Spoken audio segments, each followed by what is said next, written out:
Sir next PMS ఒకటి, AIF, SIF అంటారు. ఈ మూడింటికి డిఫరెన్స్ ఏంటి? ఈ మూడింట్లో బెస్ట్ ఏంటి? ఈ 3 కూడా ఆల్టర్నేట్స్ అంటారండి. హ్మ్. ఇన్వెస్ట్‌మెంట్స్‌లో హ్మ్. మనం ఇందాక అనుకున్నాం మ్యూచువల్ ఫండ్స్. హ్మ్. ఈ మ్యూచువల్ ఫండ్స్ కంటే కూడా ఇంకా ఏమన్నా బెస్ట్ ఉన్నాయా ఇండియాలో హ్మ్. అని చూస్తే వాటిని ఆల్టర్నేట్స్ అంటారు. ఓకే. ఆల్టర్నేట్స్. ఈ ఓకే. ఆల్టర్నేట్స్‌లోనే వచ్చేది SIF, PMS, AIF. AIF. SIF అంటే స్పెషలైజ్డ్ ఇన్వెస్ట్‌మెంట్ ఫండ్ అంటారు. హ్మ్. పిఎంఎస్ అంటే పోర్ట్‌ఫోలియో మేనేజ్‌మెంట్ సర్వీసెస్ అంటారు. హ్మ్. ఏఐఎఫ్ అంటే ఆల్టర్నేట్ ఇన్వెస్ట్‌మెంట్ ఫండ్ అంటారు. హ్మ్. ఇక్కడ మూటి మధ్య తేడా ఏంటి అంటే హ్మ్. వాల్యూమ్ అంటే మనం కొనే పర్చేస్ చేసే ఇన్వెస్ట్మెంట్ వాల్యూ మారుతుంది. ఓకే. ఎస్ఐఎఫ్ అంటే మినిమంగా 10 లాక్స్ ఇన్వెస్ట్మెంట్ చేయాలి. పిఎంఎస్ అంటే మినిమంగా 50 లాక్స్ ఇన్వెస్ట్మెంట్ చేయాలి. ఏఐఎఫ్ అంటే మినిమంగా 1 crore ఇన్వెస్ట్ చేయాలి. ఓకే. సో ఇక్కడ మనం పెట్టే ఇన్వెస్ట్మెంట్ వాల్యూ మారింది. అలాగే ఫండ్ కూడా మారింది. ఒకదాని మీద కొంచెం ఉంటాయండి. ఎస్ఐఎఫ్ నుంచి పిఎంఎస్ ఉంది. పిఎంఎస్ నుంచి ఏఐఎఫ్ ఉంది.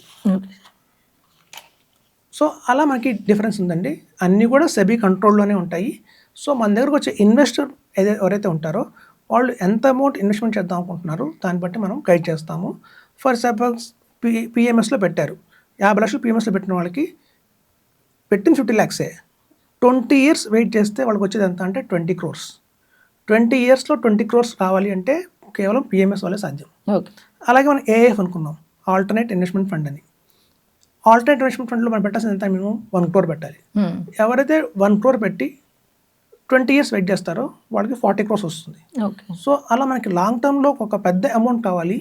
మనకే కాదు నెక్స్ట్ రాబోయే 3 తరాలు కూర్చొని తినాలి అంటే మాత్రం PMS, AIF is the best option. Okay.